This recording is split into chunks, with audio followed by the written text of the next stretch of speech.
Operatori i sistemit të shpërndarjes së energjisë elektrike deklaron se 1.700.000 abonentë familjar kanë përfituar nga ulja e çmimit të energjisë elektrike.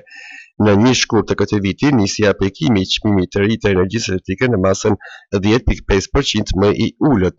Të gjithë abonentët që konsumojnë deri në 700 kWh energji elektrike paguajnë 8.5 lekë për kWh pa TVSH.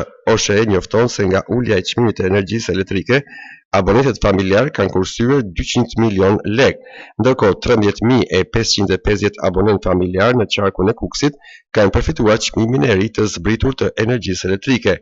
Nga kjo ulje nuk përfitojnë abonentët e biznesit. Bordi i Entit Rregullator të Energjisë vendosi që çmimi për konsumatorët familjar që shpenzojnë deri në 700 kWh do të jetë 8.5 lekë për kilowatt.